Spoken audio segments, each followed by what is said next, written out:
Hey Sextor, j'espère que vous allez tous très bien. On se retrouve aujourd'hui pour une nouvelle vidéo et aujourd'hui je vais vous apprendre à bien estimer vos articles sur Vinted. Alors avant, je voulais juste vous remercier pour les 8800 abonnés. On est en route pour les 10 000. Merci beaucoup à tous ceux qui s'abonnent, qui like, qui mettent la cloche et qui partagent la chaîne, etc. Ça fait vraiment plaisir. Et je voulais aussi vous prévenir que je vais continuer et je vais faire du coup une vidéo tous les jeudis à 18h30. Ce sera plus le mercredi, mais je vais vraiment essayer de m'y tenir en cette nouvelle rentrée. J'ai vraiment envie de prendre des nouvelles résolutions, donc je vais vraiment m'y tenir. Alors aujourd'hui, comme je l'ai dit, je vais vous apprendre à bien estimer ces articles sur Vinted. Mais déjà, je vais vous expliquer pourquoi c'est important de bien estimer ces articles. Alors déjà, c'est important parce que vous allez faire plus de vues, plus de ventes, plus de likes, plus de tout en fait sur votre compte. Ça va amener plus d'interactions. Si par exemple, votre prix, il est trop cher. Imaginons votre prix, vous le fixez, il est vraiment trop cher. Donc personne en fait va cliquer sur l'annonce parce que même vous en tant qu'acheteur, quand vous recherchez quelque chose et que vous voyez c'est trop cher, vous n'allez même pas cliquer dessus. Donc ça va vous faire que vous avez souvent peu de vues. Pareillement, vous mettez pas assez cher et du coup vous allez vendre rapidement, mais vous allez du coup forcément perdre de l'argent et c'est pas ce qu'on veut. On veut vendre au juste prix et rapidement. Il faut que ce soit efficace, mais pas non plus que ce soit contre-productif à vendre trop rapidement, mais pas assez cher. Donc ça c'est vraiment deux choses. Premièrement, très important. Ensuite, qu'est-ce qui est important avec le prix trop cher ou pas assez cher? C'est au niveau de vos abonnés et de vos habitudes, on va dire, de clients. Si par exemple, vous avez des clients qui sont habitués à acheter pas trop cher chez vous, ils savent que chez vous, c'est pas trop cher, du coup, ils reviennent souvent. Imaginons le jour où vous avez des charges, où vous voulez augmenter vos prix parce que vous avez augmenté en qualité, etc., vous avez plus de charges à payer.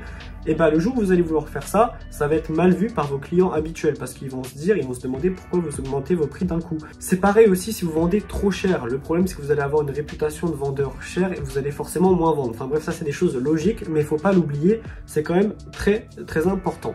Ensuite, qu'est-ce qui est assez important? C'est au niveau des prix dans les bots Vinted. Je vois souvent, il y a des bots Vinted avec des personnes du coup qui vous donnent des PDF avec par exemple une marque Nike, une marque Carhartt, etc. et qui vous donnent tous les prix de revente entre guillemets.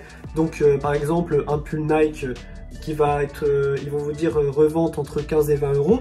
Mais sauf que ce qu'il faut prendre en compte, c'est qu'un pull Nike en S n'a pas la même valeur qu'un pull Nike en 2XL. Un pull Nike en 2XL va valoir bien plus cher qu'un pull Nike en S. Donc le problème de ça, c'est que c'est pas forcément faux ce qu'ils vous donnent, mais il faut mieux faire sa propre expérience. Et c'est vraiment très important de se renseigner avant de regarder là-dessus. C'est vraiment la dernière chose à regarder. Mieux vaut vous renseigner, comme je vais vous dire avec l'astuce juste après, que regarder ces fameux PDF qui vous servent un petit peu, mais qui ne sont pas non plus très efficaces. Ensuite, qu'est-ce qui va être important avant d'estimer votre article? C'est de bien être conscient de l'état de son article. Un article qui est en très bon état, un article qui a la couleur d'origine, etc. va valoir plus cher qu'un article qui est délavé, qui est troué, qui est taché, etc. Et j'en vois beaucoup qui ne prennent pas ça en compte, qui mettent le même prix un article en très bon état qu'un article qui est un petit peu abîmé. Même si vous avez un fil tiré, même si vous avez un petit délavage, etc., c'est très important de prendre en compte le prix avant de le mettre dessus. Donc si par exemple il est troué, on va pas forcément mettre le même prix qu'un pull qui est neuf. Ça paraît logique pour beaucoup de monde, mais j'en ai vu pas mal qui mettent un pull troué avec même un petit trou, qui vont passer ça pour du très bon état et qui le vendent au même prix que du très bon état. Donc il y en a qui se font arnaquer et après du coup vous prenez des retours, vous prenez des ceci, des cela. Et après ce qui est important aussi, c'est le délavage. On a tendance à pas faire attention au délavage, mais quand la personne reçoit, qu'elle reçoit pas la même couleur que ce qu'elle avait commandé sur les photos, et c'est pareil, vous allez prendre un retour, donc c'est du temps perdu, etc. Et nous, c'est ce qu'on veut éviter pour vendre le plus efficacement possible. Donc je pense que j'ai tout dit dans cette première partie. On va passer maintenant à la deuxième partie, et du coup, je vais vous expliquer comment on fait pour bien vendre sur Vinted au bon prix et pour estimer ses articles. Alors ce que vous allez faire, c'est vraiment pas compliqué. Vous allez dans la barre de recherche sur Vinted, vous tapez votre article. Donc imaginons que c'est un pull Nike bleu à capuche, vous tapez pull Nike bleu à capuche, ça va vous sortir des résultats et là vous allez en plus de ça rajouter des filtres. Vous allez rajouter la taille dans les filtres, l'état, pardon, donc très bon état, etc. Et vous allez bien sûr ajouter la couleur. Ça va vous permettre d'avoir un fil qui est vraiment similaire à votre article et de pouvoir estimer correctement. Parce que c'est pareil, au niveau des couleurs, ça peut changer de prix, au niveau des tailles, ça peut changer de prix. Un pull Nike gris va pas coûter la même chose qu'un pull Nike jaune. C'est pour ça que c'est très important aussi la couleur et ne pas faire un état général de votre article en fait. Donc vous faites comme ça, ensuite ça va vous mettre des prix. Donc là, vous allez prendre la tranche la plus haute, la moyenne la plus haute. Donc si c'est 20, 25, 22, 23, 24, on va dire que c'est 23. Et vous allez prendre la tranche la plus basse. Imaginons c'est 15, 10, 12, 13. Vous allez vous fixer sur 13.